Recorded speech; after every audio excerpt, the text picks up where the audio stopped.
Un retour de Neymar au Barça, vous êtes pour ou contre? Attendez, bougez pas, je vous explique. Le rêve de Neymar est de retrouver la forme pour revenir au Barça cet été. Les intentions de Barcelone restent inconnues en revanche. On sait tous très bien, il y a deux raisons pour lesquelles Neymar veut revenir au Barça. Déjà pour commencer, parce que ça a été la plus grande erreur de sa vie de quitter le Barça.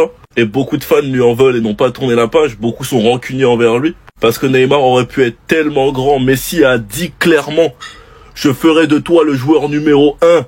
Et tu n'as quand même pas écouté et tu es parti. Mais bref, on peut pas réécrire l'histoire. Maintenant, la deuxième raison, faut pas oublier les gars qu'il y a la Coupe du Monde qui arrive et Neymar veut la gagner. Et il sait très bien que pour être au meilleur de sa forme, il doit jouer en Europe. Le plan est clair, revenir aux sources à Santos, rebriller, gagner du rythme, être régulier, essayer d'éviter les blessures, revenir dans le club dans lequel il a marqué l'histoire, le Barça. C'est son plan qui est en tête. Et ensuite aller chercher cette Coupe du Monde. Et tout ça va dépendre d'un seul homme, Hansi Flick. En tout cas, moi les gars, ça me hype de zinzin. Sinon vous les gars, vous en pensez quoi? Ramenez sur Snap Insta, on s'ennuie. Ah là là là là là là là là. Dites-vous les gars, j'ai vu sur les réseaux, t'as des gens qui sont pour. T'as des humains là, des soi-disant supporters du FC Barcelone qui sont pour. Moi j'ai une chose à dire à Neymar, mais c'est d'aller se faire foutre. Non mais Neymar, avec tout le respect que j'ai pour toi, va te faire foutre. Va te faire, reste là-bas, reste au Brésil. Viens pas dans notre zone. Voilà, on va pas dans ta zone, viens pas dans nos zones. Reste dans ta zone et on reste dans nos zones. Pourquoi faire? Et les gens qui sont pour là, pourquoi faire? Vous allez mettre qui? Admettons qu'il vient, admettons, voilà, juste admettons. Vous mettez qui sur le banc pour mettre Neymar? Dites-moi. Vous mettez qui sur le banc? Rafinha? Jamais de la vie je mettrai Rafinha sur le banc pour mettre Neymar. Comment il s'appelle? Yamal. Ah, bref. Qui? Il va pas jouer neuf. Vous avez sorti qui dans le 11 pour le mettre? Arrêtez vos bêtises là. Reste là-bas Neymar. Fais ce que tu veux, mais laisse-nous. Laisse-nous en paix. Après l'heure, c'est plus l'heure. Voilà. Après l'heure, c'est plus l'heure. T'as quitté le navire. Voilà. On sait chaque année tu chiales pour revenir au club. Mais ce que c'est fini. Nous, on a tourné la page. On a tourné la page. Reste dans ta zone, on reste dans nos zones. Viens pas dans nos zones, on va pas dans ta zone. Voilà. Neymar veut retourner au Barça cet été, les gars. Bon, il faut en parler. Déjà, je sais pas si c'est vrai, mais admettons que ça le soit. Moi, vous savez, je suis un grand supporter du Barça. Il y a aucun souci là-dessus. Et je vais pas faire le rageux. Je vais pas dire, non, Neymar, t'es parti quand il fallait, quand on avait besoin de toi. Maintenant, on te veut plus, quand on avait besoin de toi, t'es où? Maintenant qu'on est bien, tu veux revenir? Non, non, non, non, non. Moi, je vais juger le joueur qui veut venir au Barça. Ok, le nom Neymar, c'est bien, c'est beau, c'est cool, ça donne envie. C'est vrai, ça donne envie. Neymar au Barça. Mais la vérité, c'est que c'est non. Laporta n'y réfléchit même pas, s'il te plaît. Non, non, point. Et encore une fois, c'est pas contre Neymar. Neymar, on l'aime bien, y a aucun problème. Mais la vérité, c'est que Neymar 2025, il est bousillé. Vous avez vu un petit peu ces compiles là de ces matchs à Santos là.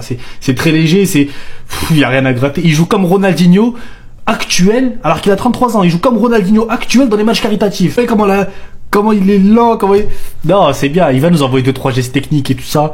Mais là, non, en face, en plus, au Barça, non, ça bombarde trop, là. Rafinha, Lamine Yamal, même Lewandowski, il est moins lent que lui. Non, franchement, non. Écoute, peut-être dans 6 mois, t'auras fait une préparation de fou et tu vas être trop fort. Et là, je me dirais, ah, pardon, je suis nul. Pour le moment, non. Vraiment, franchement, là, si tu veux t'amuser, amuse-toi. T'es au Brésil, pas la dono bailao. Franchement, kiffe. Surtout, tu vas venir, tu vas commencer à sortir dans des boîtes de nuit, tu vas ramener Lamine Yamal. Nous, on a besoin du petit. Top, parce qu'en plus, lui, il te kiffe de fou. C'est-à-dire, il va te suivre partout, il va se dire, ok, il va danser avec toi. Non, non, non, non, s'il te plaît.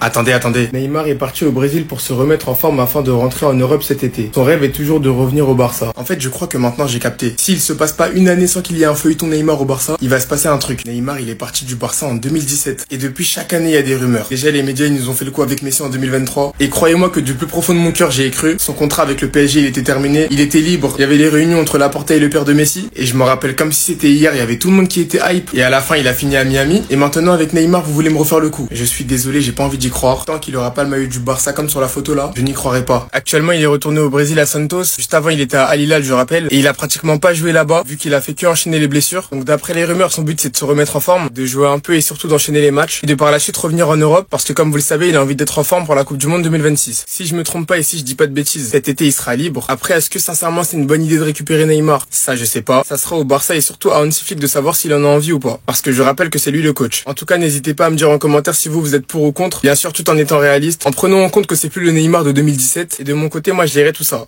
Le FC Barcelone connaît déjà sa première signature pour l'été prochain. Il s'agit de Jonathan Tah. Donc Tah a choisi le FC Barcelone Réunion dans les prochaines semaines. Donc il arrive en fin de contrat, en fin de saison. Bien sûr, avec Leverkusen, il devrait rejoindre le FC Barcelone gratuitement et devrait signer un contrat de 4 ans du côté du Barça. Et du coup, avec l'arrivée de Jonathan Tah, un défenseur du FC Barcelone devrait partir. Le joueur sacrifié devrait être Christensen qui devrait être vendu l'été prochain. À noter aujourd'hui, les gars, ça va être un jour important pour Pau Cubarsí, le jeune espagnol de 18 ans. Pourquoi? Parce que Cubarsí, aujourd'hui, jeudi, devrait renouveler son contrat jusqu'en 2030 du côté du FC Barcelone. On va parler cette fois-ci de Deco, le directeur sportif du FC Barcelone, qui confirme que le Barça voulait bien Marcus Rashford l'hiver dernier lors du mercato en janvier. Donc oui, c'est vrai qu'il y avait le dossier Rashford, mais on n'était pas désespéré si on ne le signait pas. Au final, on savait qu'on avait des joueurs qui reviendraient en forme. Donc du coup, ça n'a pas pu se faire et du coup, le joueur est parti du côté d'Aston Villa. On apprend également aujourd'hui, les gars, que Rafinha et Pau Cubarsí, qui va plonger aujourd'hui, seront ciblés par Manchester City l'été prochain parce que City veut du renouveau dans leur équipe et piste les deux catalans. Et on finit aujourd'hui avec le Spotify Camp Nou actuellement en rénovation. Il sera fini à 100% l'année prochaine en 2026. À noter, les gars, la nuit dernière, il y avait des tests lumineux pour voir ce que ça donnera en gros quand il sera fini à 100% le stade. Les gars, Neymar, il rêve d'un retour du côté du FC Barcelone. On apprend aujourd'hui que Neymar est parti au Brésil pour se remettre en forme afin de rentrer en Europe l'été prochain. Son rêve, bien évidemment, est toujours de revenir du côté du Barça. On va parler cette fois-ci de la grosse info du jour. Il s'agit du défenseur espagnol Pau Cubarsí. On apprend aujourd'hui sa prolongation de contrat jusqu'au 30 juin 2029. Et c'est amplement mérité, surtout vu l'importance qu'il a maintenant. Mais pas qu'il a fêté 18 ans il y a 3 semaines, les gars. On peut bien sûr que être fier de son nouveau contrat. Et à noter que tous les jeunes, les gars, ça y est, ils ont pratiquement vu leur contrat prolongé. Cubarsí, Baldé, Casado, Gavi, Bernal, Pedri, Fermin, c'est que des jeunes joueurs et la plupart sortent du centre de formation. Le prochain objectif, bien sûr, prolonger Lamine Yamal. Et on finit, les gars, aujourd'hui avec Thiago Alcantara. Souvenez-vous, il était dans le staff d'Hansi Flick pendant un mois l'été dernier pour aider Hansi Flick lors de ses débuts du côté du FC Barcelone. Il devait revenir, mais normalement, il va pas revenir cette saison. Thiago Alcantara ne reviendra pas cette saison avec le staff technique. L'option est ouverte pour la saison prochaine pour un retour, bien sûr, dans le staff d'Hansi Flick. Je sais que je suis le fou du bus, mais les gars, est-ce que Flick ne serait pas peut-être en train de réussir à toucher l'ego d'Ansu Fati, ce qui le pousserait à revenir à son meilleur niveau? Ce qu'il faut savoir dans tout ça, c'est que Flick a dit hier, je l'ai dit avant le match, j'ai parlé avec lui très honnêtement, ce que je peux dire, c'est qu'il est sur un très bon chemin. Il est proche de l'équipe, c'est important, c'est un travail difficile pour lui et nous. Ce qu'il faut savoir, c'est qu'en décembre, Fati n'était clairement pas retenu. S'il voulait partir pendant le mercato hivernal, il pouvait partir, parce qu'il a sans doute pas fait assez pour Flick. Et peut-être que Flick, qui connaît le potentiel d'Ansu Fati, ça l'énerve. Quand on sait la façon dont Flick vantait Ansu Fati cet été, en disant qu'il a impressionné par Fati, que son objectif c'est de faire revenir Fati à son meilleur niveau, et que tu le vois que maintenant il est écarté du groupe, que s'il voulait partir en décembre, il aurait pu partir, peut-être qu'il essaie juste de taper sur l'ego d'Ansu Fati pour qu'il se batte pour retrouver sa place. Si après il réussit pas, il partira sûrement cet été. Visiblement, la décision d'Ansu Fati, c'est de rester et se battre jusqu'à la fin de saison. Flick a laissé des jours de repos, mais il est venu s'entraîner avec quelques joueurs, Lewandowski et tout ça. Moi, les gars, je suis quasi sûr que Flick lui laissera une dernière chance. Si Fati continue de se battre, je suis certain qu'il lui laissera une dernière chance. Reste à voir si Fati va réussir à la saisir. Enfin bref, sinon vous les gars, vous en pensez quoi? Ramenez-nous sur Snap Insta, on s'ennuie. Ça, c'est que des bonnes nouvelles. Un avenir qu'on est complètement en train de sécuriser. Que des jeunes pépites de la Masia. En plus, ça va plutôt vite. Voilà, des négociations, bam bam. Ça se déroule bien. Avec le montant des clauses qui n'est pas affiché directement comme il le faisait à l'ancienne. Voilà, il manquera que Lamine, mais bon, Lamine, c'est en bonne voie. Ils attendent juste ses 18 ans et on lance la prolongation. Et j'ai vu cette nouvelle, Neymar veut se remettre en forme et il souhaite venir au Barça. En tout cas, s'il veut revenir en Europe, ce serait le Barça. J'ai vu son dernier match, voilà. Il essayait de chercher un peu sa fantaisie qu'il avait au début avec Santos. Il a réussi quelques dribbles qui étaient vachement pas mal. Ça reste du Neymar. Mais Neymar, si tu veux venir chez nous pour te remettre en forme et être dans la rotation, parce que si aujourd'hui tu me dis, dans un 11 titulaire, mettre Rafinha ou Neymar, je prends Rafinha. Et je manque en aucun cas de respect à Neymar. Je parle sur la forme actuelle et de ce qui est en train de se passer. Et logique, il y avait de revenir en Europe pour se refaire une forme. Et surtout pour être prêt pour la Coupe du Monde 2026. Ça, c'est sûr. Mais si je parle avec le cœur, Neymar, oui, on veut une petite dernière danse. Pourquoi pas? Mais si on est dans la logique, ne reviens pas. Enfin, c'est trop tard. Fallait rester là où fallait rester, en fait. En tout cas, je sais pas si vous êtes hypé, mais moi, en tout cas, un retour de Neymar au Barça, je suis pas dans celle-là. Je ne suis pas du tout ouvert. Et Je pense que le club aussi n'est pas du tout ouvert. Enfin, quelqu'un qui dit les termes. Di Maria nous explique pourquoi Messi est meilleur que Ronaldo. Lisez bien jusqu'à la fin pour tout comprendre. Les déclarations récentes de Cristiano Ronaldo ne me surprennent pas. Il a toujours essayé d'être le meilleur. Mais il est tombé dans la mauvaise génération car il y a une autre personne, Messi, qui a été touché par la grâce et qui est au-dessus de lui. Entre avoir 8 ballons d'or et en avoir 5, il y a une grande différence. Déjà, l'un a été champion du monde, l'autre non. C'est vrai que Messi, depuis qu'il a pris sa Coupe du Monde, il n'y a plus débat. L'un a remporté à 2 reprises la Copa América et l'autre a seulement 1 euro. C'est aussi une grande différence. Bon, ça à la limite on s'en fout parce qu'en vrai pour moi, gagner l'euro c'est plus difficile que de gagner la Copa América. Mais regardez bien la fin. Et puis, il y a ce qu'on voit sur le terrain. Cristiano Ronaldo s'efforce et tente durant tout le match, alors que Léo Messi joue comme s'il était dans son jardin. Et ça veut tout dire. Les deux n'ont pas la même approche du football. Et c'est pour ça qu'il y en a un qui est au-dessus de l'autre. Et c'est quelqu'un qui a côtoyé les deux pendant des années qui vous le dit. Di Maria, c'est 5 ans au Real Madrid et il a joué toute sa vie avec Messi en Argentine. Cette image confirme les propos de Di Maria. Regardez à l'époque, Messi, il était obèse. Regardez-moi ce bide. Mais il en avait rien à foutre, même si il avait 20 kilos en trop. Messi était quand même le meilleur joueur sur le terrain pendant les classicos. Messi cassait toujours des reins. Il avait pas besoin d'hygiène de vie pour être au-dessus. C'était pas seulement le travail. Il y avait quelque chose en plus. Quelque chose d'inatteignable pour Ronaldo. Et c'est comme ça. On connaît la première recrue du Barça pour la saison prochaine. C'est confirmé à 100%. Écoute bien, je t'explique tout ça. Bon, les prochains mois vont être chargés pour le Barça qui peut encore gagner plusieurs titres, dont la Liga et la Ligue des Champions. Mais en coulisses, les dirigeants travaillent déjà sur le prochain mercato. Et selon la presse catalane, ils ont déjà bouclé la première recrue pour la saison 2025-2026. C'est Jonathan Tah, le défenseur allemand du Bayer Leverkusen, qui arrivera gratuitement au terme de son contrat avec le club allemand. Je vous mets la source, voilà Mundo Deportivo qui nous dit que Tah a choisi le Barça. Il a notamment refusé des offres pour prolonger à Leverkusen et il a aussi refusé une belle offre du Bayern Munich. Il voulait rejoindre le Barça à tout prix.